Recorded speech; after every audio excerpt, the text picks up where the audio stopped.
Welcome to No Dunks. It's the EuroBasket elimination round fun right now on a Sunday. I imagine it might be a little silly. It might be a little silly Sunday today. I'm Tas Mellis. Tassos Malas during EuroBasket, of course. With me, it's the man in the middle, Trey Kirby. Ayo. Ayo. Silly Sunday? What do you think? Silly Sunday? You think it's going to be extra silly today? Yeah. We're laughing. We got our parlays in. If you're watching on YouTube, you just saw the smiliest face that always makes us giggle. It's our old friend, Cam Giggly Stewart. Do you think Cam Stewart is aware that the EuroBasket tournament is happening right now? Oh gosh, no. There's no chance. You see, you'd think there's a possibility because he's a sicko. He will go through every horse race that's going on. So he goes deep. But right now we're talking opening week NFL, US Open men's finals happening. There's lots of stuff happening. So yeah, I don't think so. Yeah, it's unlikely, but the fact that you can bet on it means there is a chance that he knows it's happening. That's a good point. Very He's very seen a good point. line somewhere, I imagine. If he did make some bets, he may have lost some money. Because here we are into the round of 8, and there were some upsets. If you look at the bracket now, the 8 teams that remain, Lithuania will play Greece. Turkey will play Poland. Those happen on Tuesday. Germany will play Slovenia, and Finland will play Georgia on Wednesday. We'll have a show after that on Wednesday. I didn't say Serbia. That is an upset. Let's start with that. Nikola Jokic was bounced in the round of 16 by Finland. Woo! Finland beating Serbia, Trey. What an incredible game this was. I saw as soon as it happened, the EuroBasket X account posted several different tweets about this game. At one point, they called it the biggest upset of EuroBasket 2025. Okay, fair enough. This is the favorite getting knocked off in the round of 16. They followed that up by saying this is one of the biggest upsets in the history of basketball. Stretching it out a little bit more there. But now we're looking at two pretty wide ends of the spectrum. The final one they posted was upset of the century. You know, we're 25 years in. Maybe it is. Maybe it is. I don't know. But an awesome game to watch. An awesome performance by Finland. And Tass, I got to say, you kind of called exactly how this one went down. You said Serbia was vulnerable. I don't know if you thought it was going to be Finland necessarily that knocked them off, but after the injury to Bogdan Bogdanovic, they didn't look quite as tough, a little bit more beatable, as we saw they were. And you also said the 5-out attack of Finland is going to be tough for Nikola Jokic to guard. And guess what? It was tough for Nikola Jokic to guard. Make your Markkanen, Lauri Markkanen, 29 points, 8 boards, 3 assists, 4 steals. He was huge. Our guy Slim Jesus came through in the clutch. 2 3-pointers in the fourth, both in Jokic's face. Every time this guy scores, he talks trash to the opponent. Just always on the line of getting a technical. I love that. And then Valtonen, big shots, big boards late in this one. Hit a 3, grabbed an offensive rebound, and then hit another 3 down the stretch. All plays where Jokic was forced to guard in space. This was the Tas Mellis special. What an upset by Finland. Oh, wow. An old photo of me with cash on my face. Yeah, I guess anything any basketball league says can be deemed as legitimate. Like if they said, hey, this is the biggest basketball upset forever. It's kind of, it's big. But literally in EuroBasket in 2022, the Serbs won every single game in the round robin. That opening week, they're unbeaten, and then they go and play Italy, and Italy beats them because they were kind of playing 5-out, and that's what I thought could happen again, and that's what the Finnish did. I don't even care that Lauri Markkanen had a bad shooting night. It wasn't all that efficient, but the guy just brought it. That team brought it, and watching Serbia in that first preliminary round, you could see they didn't have it, especially with Bogdan out. Lauri Markkanen on the first possession had Jokic out on the perimeter, and he went right by him, ready for a left-handed dunk, and he missed. But it didn't matter because he just kept fighting. A minute later, he had a putback dunk. Then he missed a shot, putback, missed. Then he missed it again, and then he got another putback. So he was just going at it. Then he had a 4-point play. Did he mean to bank home a three and get fouled at the same time? Probably not. But he was just going at it. And he had the step backs in the mid post. He had 14 points in the first half because he was really just going hard. This team got up on Serbia. I mean, right away 11-1, 13-3, 16-5, 29. They were bringing it. And the Serbs came back. Avramovic, our buddy who got injured in the last game, but he did come out. He was playing hard. Their double bigs kind of did their thing, rebounding. Micic, who looked old last game, had a huge deep three. He's going to Israel next year. He ain't even coming to the NBA. But they all fought back. And then you mentioned that Valtonen, who sealed it at the end for Finland. This guy is definitely a role player who you wouldn't think would put up 8 points in the last 2 minutes and just going at Jokic. Literally at him. Under 2 minutes left. I got Jokic. I'll do this. I mean, he went at him. He set up Markkanen. Then he hit a three with 2 minutes left. Then he tipped it in. Then he hit another three. So he went crazy. But you just look at Serbia in the preliminary round and you look at the numbers of this game. Finland had 20 offensive rebounds on 44 misses. So you're basically getting an offensive rebound every second miss. I mean, do you want it more? Yeah, they did. And the Serbs just didn't look like it. They didn't look like themselves.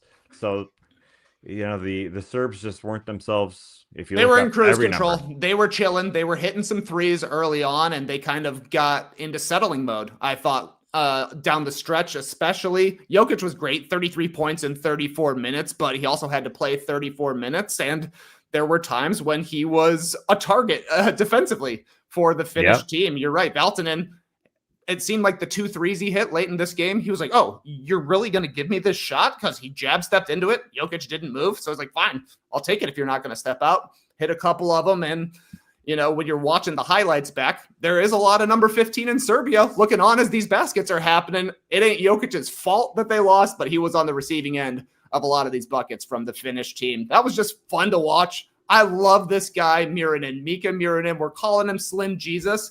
He's 18 years old. Literally, he should be in a high school classroom right now. School is back in session. Get this guy a book. But it seems like he knows everything on the basketball court. He plays like he's 36 years old. Zero fear in this guy. When he gets out on the fast break, you're getting a highlight for sure. And then, like I said, he's going to get a taunting technical almost every single game. You would think it's the first time he's ever scored every time he scores. You mentioned everything. Everybody loves that guy just because he looks cool. And yeah, I really liked to see in these single elimination games, anything can happen. So we mentioned that Valtonen, nobody on this side of the Atlantic, nobody knows Elias Valtonen, really. I mean, he went to Arizona State. I looked him up, but he is really strictly a role guy. But to see him, not just because the ball was rotating, but because he could do a step jab and step back and hit it in Jokic's face. I mean, these are all big moments, and Finland can win a big game like this. And people shut me up because I didn't talk about Markkanen leading into this tournament as a guy to watch. And bang, he showed up. Not efficient. I think he's like 1 for 9 from 3. Who cares? He led the way for this team, and they all had it. They all had it going on. Let's move on to Italy, Slovenia, where Luka also showing up. What a monster. The best Luka Doncic defensive game I've ever seen. That ain't misinformation. I want EuroBasket to tweet that. Is it real? Can you measure it? No. And that's why it's true. Luka Doncic was awesome. They just schooled Italy from the get-go. Yeah, they had Luka Doncic, and that was really the only difference in this game. 42 of the 84 points for Slovenia came at the hands of Luka Doncic. Only 1 assist, and he got it early on a beautiful pass from basically half court out of the pick and roll. Don't know how it got through, but when you see Luka put up a 42-point game with 1 assist, you know he's out there trying to score. He was dripping wet afterwards. He tried to give Rudy Fernandez a hug, and Rudy wouldn't take it because the guy was way too sweaty, which means he was working hard. That's how you can always tell with Luka. If his hair is down on his face, you know he's putting an effort in out there. But he looks like the best player in the world right now, especially since Serbia got bounced early. You can claim it's Luka, but he looks like there's nobody who can figure out a way to guard him here. He talked about getting he had easy guarding early on, scored some baskets. I think he had 22 in the first quarter. So then they started doubling him. And guess what? He only had 8 in the third quarter or the second quarter. So just a mild 30 at halftime. I guess you could say that Italy shut them down in the second half, only 12 points. And it kind of looked like they were coming back. A nice little boost by the Italians in the fourth quarter.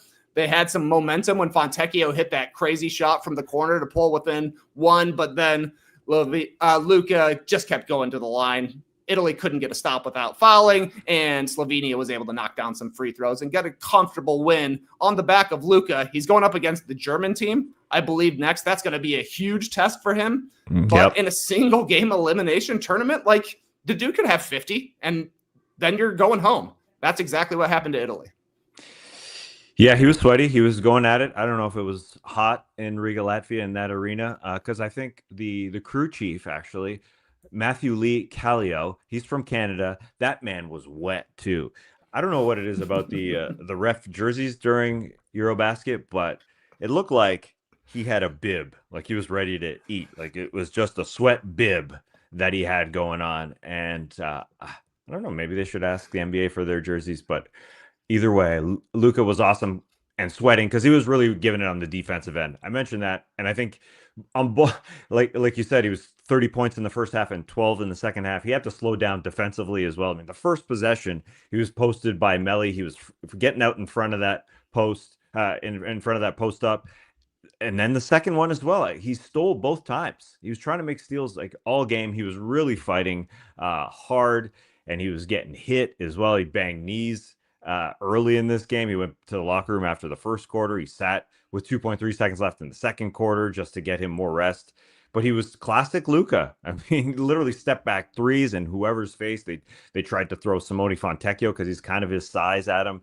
Nothing really worked. He was just on fire. He was yapping with the referees. He was just classic Luka out there. I mean, EuroBasket should make a montage of all the times he bickers at referees because he does it so well. Like he's a natural at it. You know, like he's bringing the ball up.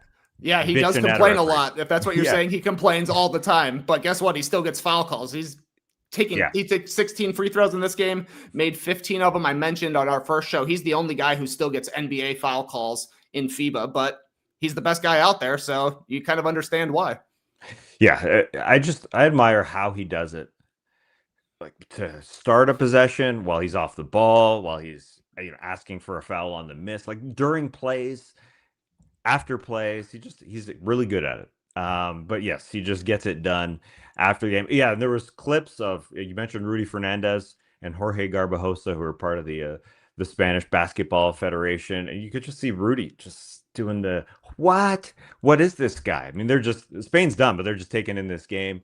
Jorge Garbajosa didn't have much of a reaction because I don't think he reacts to anything. But they just were watching this guy do it, and Simone tried to give it to him, and they all tried to get back into this game. But that a weird 4-on-1 that turned it into an offensive foul for Italy in the third quarter when they were down 9. It would have been 7 as they were trying to come back. That hurt. But yeah, they got into such a big hole, and that's what happens in these 40-minute games. They were down 29-11 after the first quarter and couldn't fight back against that dude. We will see him against, as you said, Germany on Wednesday. Tough one for Luka, but it'll be fun. Yeah, should be an awesome game. And I mean, Italy did a good job to get back in the game. They just didn't have Luka, and Slovenia did. And I think going forward, Italy will no longer have Danilo Gallinari pulling a Nick Vucevic, retiring immediately after the loss here. So he's done. Vuc is done. I think Scariolo, the coach from Spain, retired after they got bounced before the round of 16 too. So, a new era in EuroBasket. People just want to party, I guess, and just say, I'm done. I'm gonna enjoy myself after my last game. Let's have some fun. Let's move on to this next game. I got to be honest, I was definitely cheering on for Greece. I was with all those Greek fans that made the travel. I guess it's like I did the Google Maps. It's like 30 hours from Greece to drive to Latvia. It's a 3-hour flight if they're in that kind of mood. But I was cheering with them. But this was, I think, the worst game of these 2 days that we watched here, these 8 games. Greece took care of business. Giannis was a monster, dropping 37, getting out to his classic self. He just looks so great. We'll get to Greece and how they freed him up, and they did a great job. But maybe because this was game 8 of 8. But why was this Dudsville Trey, or is this just me?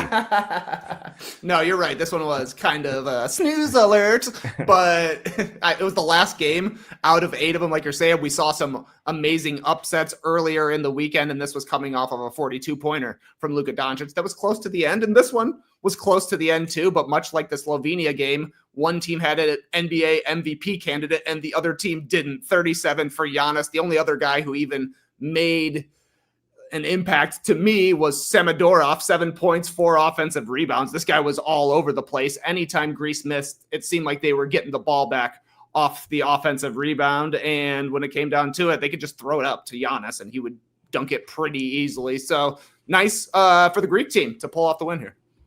Yeah, it wasn't all that exciting. I liked how they didn't go to Giannis right away on the first possession because Kostas Lukas, the oldie, he brought it up. And they just left him wide open. And they could have run a play for Giannis, but he said, all right, you're giving me that space. I'm going to hit that shot. He stepped into it. He stepped on the line and he hit a shot instead of running a play for Giannis and making them a predictable team, which is what I think Israel did on the other side. Denny Avdia was taken out by Kostas Papanikolaou, as our man Eric Reed used to call him with the Miami Heat when Kostas Papanikolaou was in the NBA. We made a video of Eric Reed saying Kostas Papanikolaou. He did a great job of fronting Avdia, not letting him catch the ball. And the first 7 minutes, Avdia, who's had a great tournament, he didn't get anywhere close to the rim. It took him till late in the first quarter to get there. And I thought part of it was that. Part of it was not playing Roman Sorkin, who was really good for this team. He didn't start. I mean, he was playing like 30 minutes a game through the early part of this tournament. They decided, I guess, not to play him against Giannis. They thought it could work. It worked for Lithuania. We'll get to that. Jonas Valanciunas sitting for them, but it didn't work here. And they just had no flow. Absolutely no flow. They were dropping balls all over the place. Like in the first half, Greece shot 2 of 11 from 3, still up 9. Throughout the whole game, they shot 4 of 25 from 3, 6 of 12 from the free throw line. They weren't that good, but it doesn't matter because Giannis was literally kicking ass, and I think it really just helped getting him that space. Others were drawing some attention, and he was dancing out there. The Euro step was really happening here in the EuroBasket.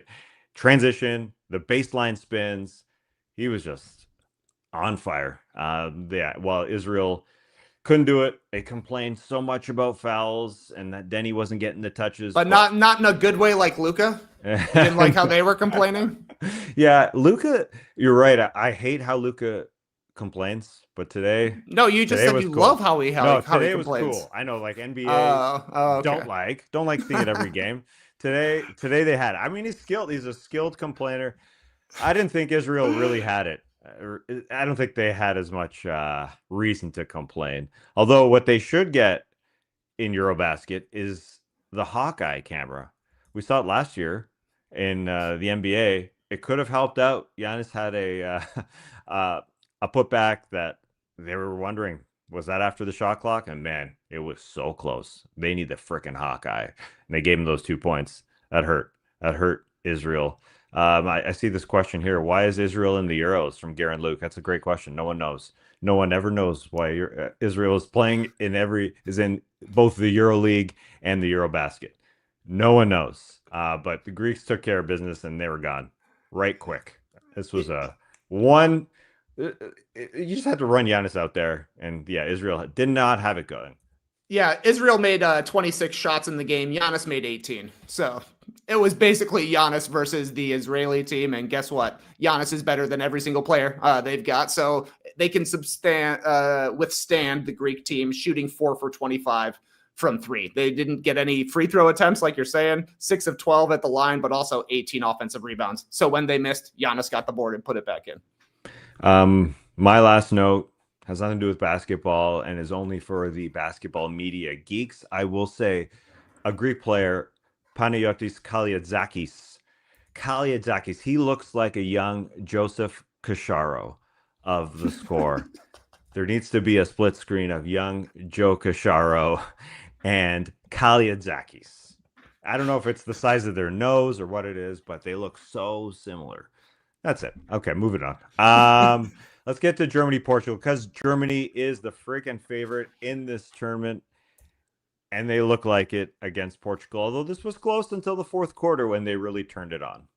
Yeah, this was like a 10-point game going into the fourth quarter, and somehow it ended up being a 33-7 fourth quarter for Germany. They end up winning by 30, but I thought Portugal played pretty well. I thought they were staying in the game. I thought they were playing a little bit more under control than the German team was, but maybe it was just a matter of Germany not making their open shots, because once Maudo Low started getting hot in the fourth quarter, it really was over in an avalanche. So I don't know what the Germanic word for avalanche is, but I'm sure it sounds awesome. And I'm sure they were screaming it as they happened. Germany looked like they were in danger of an upset, but then in that last quarter, you're like, oh, right, they're a well-oiled offensive machine. They got every sort of shot they want. I think Franz ended up with only 16 points, but he has been incredible in this tournament, averaging 20 a game on 60% shooting. And it feels like if he gets the ball with a step in transition, it's going to be a dunk or a layup at the rim, because he looks like the biggest, fastest guy out there when he's running the wing. I'm going to believe what two stream teamers are saying, because it's not coming from one person, it's coming from two. Well, it's coming now from three. The Germanic word for avalanche is Levine or Levine or something like that. Great. Cool. That's what it was. Yeah, you cool mentioned story, bro. Yeah, Maudo Low, what a great name. And you just see LO on the back of the guy's jersey. Yeah, he came in and he changed the game in the fourth quarter. They won the fourth quarter 33-7. That guy comes in, splash threes. He's a backup point guard. Boom, boom, boom, boom. He hit 4 threes overall. They just have enough because they are so deep. He is just a guy you would never really scout for, I imagine. Too much anyway. But yeah, you mentioned all the other guys and Franz and Tristan Da Silva. Actually, speaking of their depth, I made a note because Franz Wagner has Franz on the back of his name. Tristan Da Silva has Tristan on the back of his name. Will there ever be a point where NBA players have the option? I'm going to put my first name on my jersey. Think that'll ever happen? Because it could mean dollar bills. Like it could mean a kid sitting there says, whoa, I'm going to print my first name on my jersey, or just that kind of thing. Open it up a little bit, or is that too gimmicky?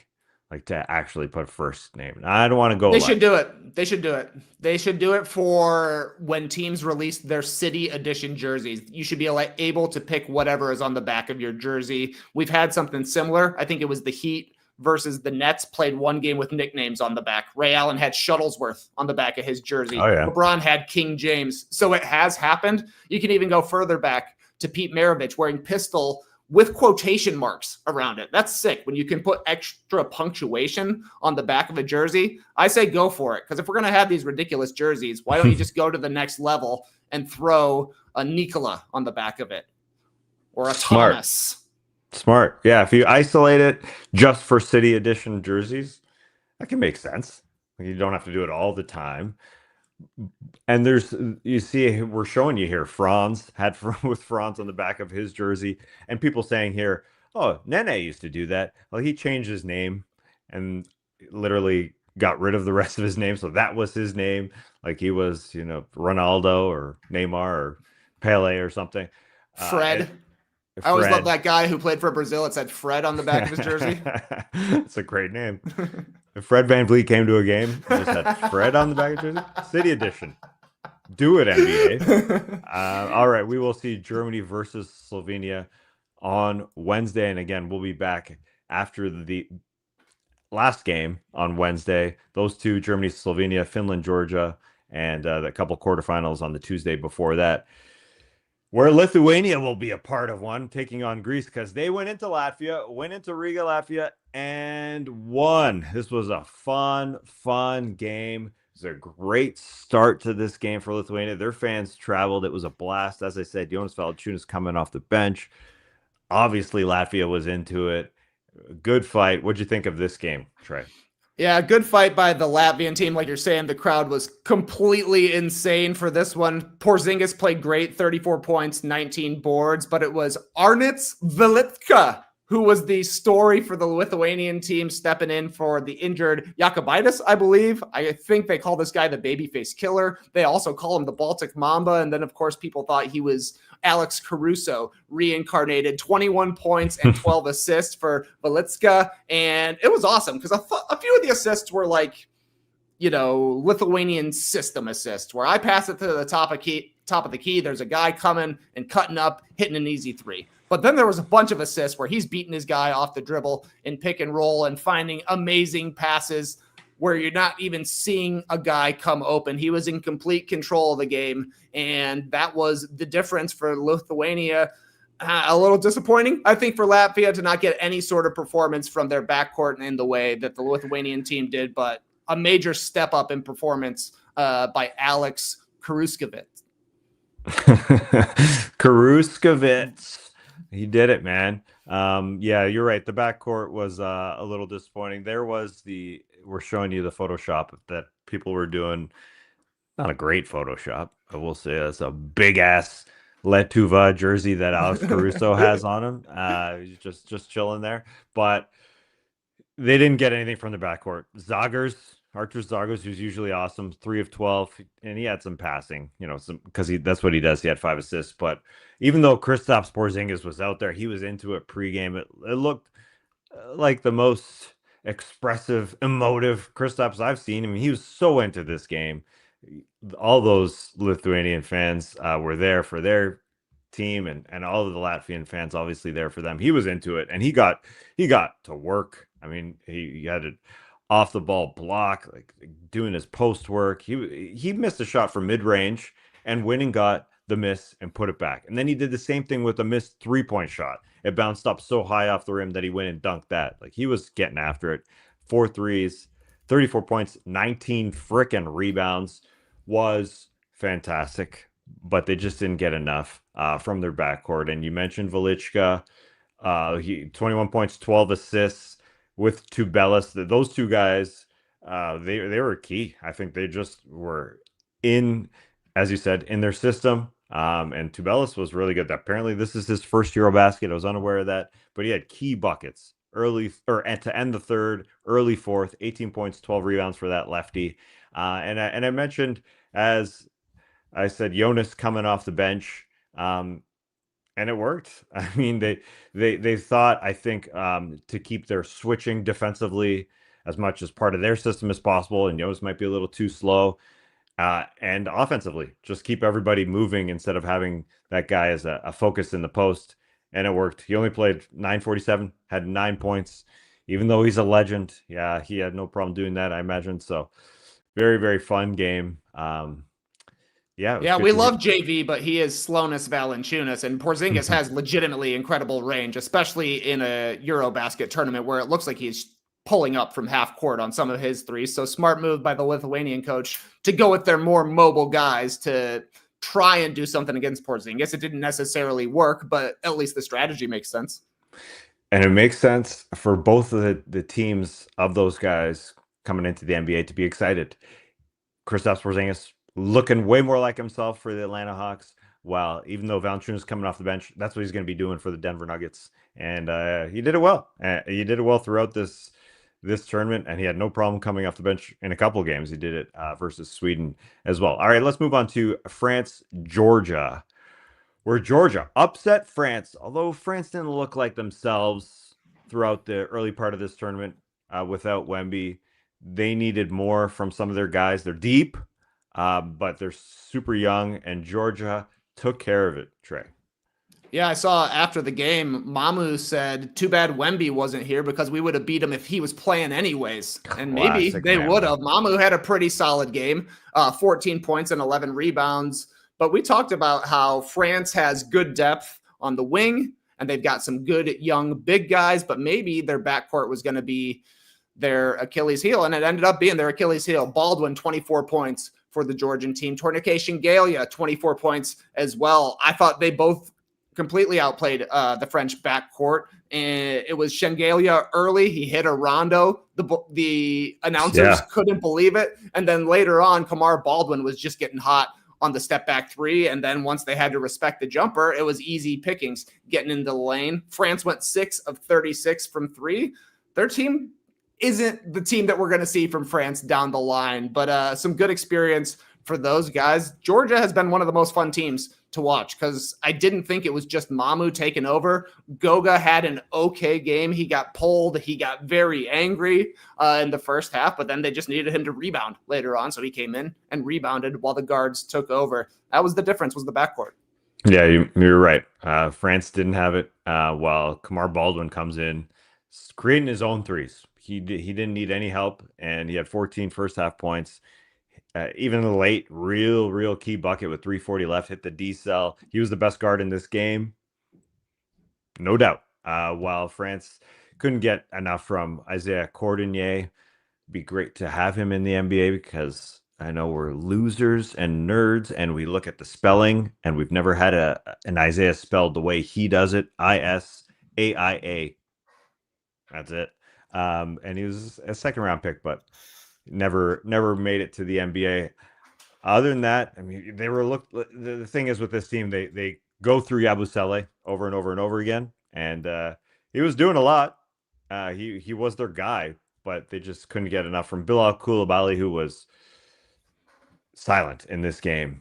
He had a stinker of a tournament, if we're being quite honest. This guy was awesome in the Olympic tournament last summer, played major fourth quarter minutes in the loss to the U.S., and I think he was like 6 points per game, didn't score at all, and he just looked kind of lost on the court after a pretty solid start. I think he had a really good game in their very first game, but it was the first game, yeah. Exactly. You could tell he was just the best wing athlete on the court. Every time he caught the ball, he was able to put it down and get to the hoop. Once the competition stepped up a little bit, Coulibaly was invisible.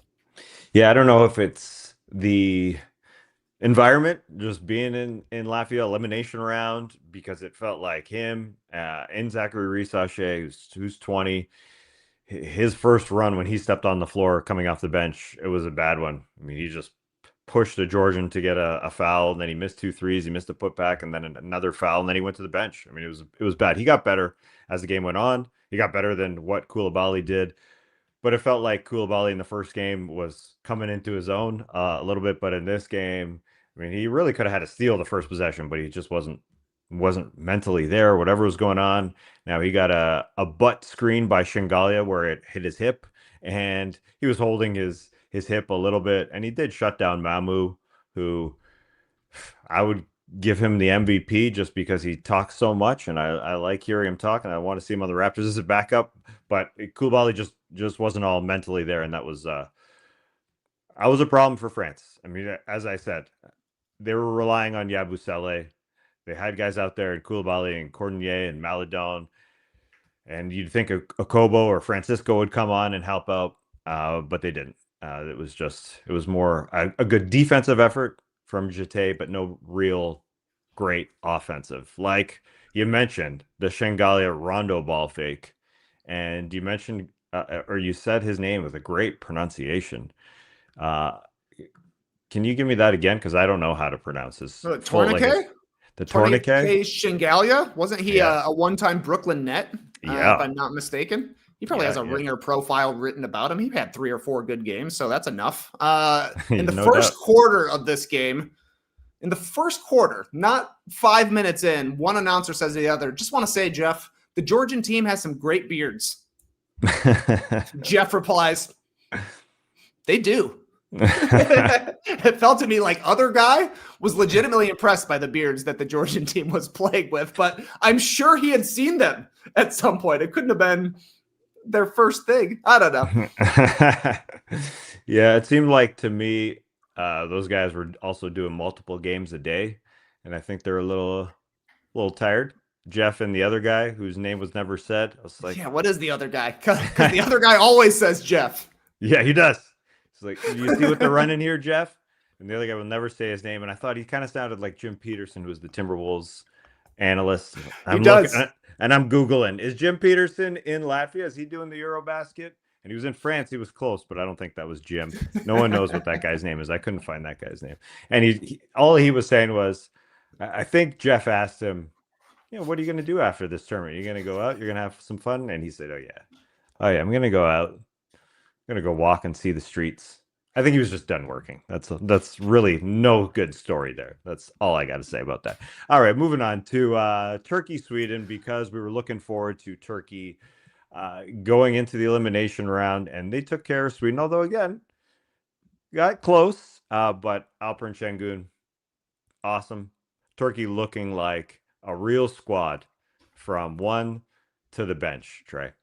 Please, Task, call him Daddy Şengün. 24 points, 16 rebounds, 6 assists, and 2 blocks. I didn't necessarily think this was Şengün's best game, just 8 for 16 from the field, but he made a ton of big plays down the stretch after the Swedes made a pretty decent comeback in the fourth quarter. It was Şengün getting busy on the offensive glass or creating for others. He is kind of the definition of the Euro step right now. I feel like every single one of his baskets in the lane is him sidestepping a guy as he's rumbling down. I would probably, if they put it to a vote right now, I would vote for Şengün as MVP of the tournament so far. I wouldn't be surprised at all to see Turkey pull off an upset and win this whole tournament. They're completely clicking right now, and they're all just riding on the back of Daddy Şengün. Yeah, you're totally right. I would definitely think about it. I think Giannis has missed 2 games. If we're going to get into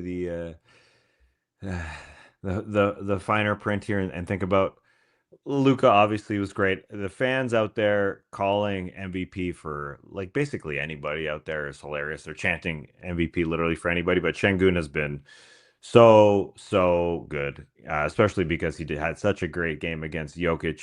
I mean, he's shaking defenders. You mentioned, the Euro step that he's dropping guys. When doubles are coming for him, he's so ready. The assists are so high. He had a great pass to Ersan Osmani when he's playing the 2-man game with Shane Larkin. So they're just clicking. The only thing not clicking for him is the opening tip pass that he's trying every game, which is fun. Like, he just tries to hammer it. It's a slap. Like, you go get it. Sometimes it works, sometimes it doesn't. But those guys, I couldn't believe watching. Again, Sweden was hanging in. It was the fourth quarter, but Cedi Osman was so awesome in this game. He had his first 4 3-pointers in this game. He had 17 points. Adam Bona coming off the bench. Did not expect this from him, but 3 big blocks off the bench. And under 2 minutes left, he had his last one. It was a huge one. So he's going to be coming off the bench for the 76ers. I think he's growing more into that type of role. And Shane Larkin, as I said, that guy plays almost every minute when he's out there for this team, like literally almost every minute. And he does his job out there. So this team is looking like a strong squad going up against Poland in their quarterfinal game, mainly because of Şengün, but then everybody else falls in line. Yeah, they've just got a really solid lineup. And like you're saying, they are a little bit of Thibodeau ball where their starting 5 plays heavy minutes. And that even went up at the start of the knockout phase. But, it's only another week of EuroBasket. So if Shane Larkin is comfortable going 37 minutes, able to still produce late in games, that's probably how they're going to roll. Those minutes probably get even bigger and bigger once you get into like the semifinals and finals. Wouldn't be surprising to see guys playing 38, 39, 40 minutes even. Yeah, and that's what Larkin does. I will say about Sweden, they were 1-4 going into this game, so it's a pretty big win for them, I think, to keep it fairly close till the end. And I'm pretty sold by guys being their FIBA selves. And even I'm not like super sold on Pelle Larsson contributing to the Miami Heat this coming season, but he had a good tournament. So that's it. That's all. He was solid. He was a solid guy. Yep. Speaking of solid guys, our last quarterfinal, or I should say last game of the round of 16 that we're going to get to, Poland beating Bosnia. Our man Jordan Loyd being Jordan Loyd again, 28 points to take out Bosnia as they move on to the quarterfinals. Great showing for Poland thus far. Yeah, and I think Jordan Loyd's probably an all-tournament team guy. At least if they do 2 teams, he's certainly on there. Maybe you got Schroeder and Luka ahead of him as guards, but outside of that, I don't think there's anybody on par with what Jordan Loyd's been able to do for them. Like you said, 28 points, only 1 assist. He was out there looking to score. I thought Panitka had a really solid game as well, 19 points, 11 boards. They got a solid 1-2 punch, and I just feel like Poland has been taking care of business. They haven't had any crazy wins, I don't think, so far, but every single night, or I guess for us it's an afternoon, they go out there and they look like a quality team who knows how to play well together. I see this note here, and I guess it's correct. Sorry, going back to the jerseys, we talked about the first names being on the jerseys, and Bim Bambino saying that hey, they've got the front of their or their first names on the back of their jerseys because their brothers are on the team, like Franz and Mo Wagner, and Tristan and Oscar da Silva. So what happens? I guess they both. There was a Mo. I guess Mo had his on his name or on his jersey last year, right? Did say Moritz, I feel like, Oh, but I don't Moritz. know. Yeah, Yeah. yeah. Anyway, although I like this note here.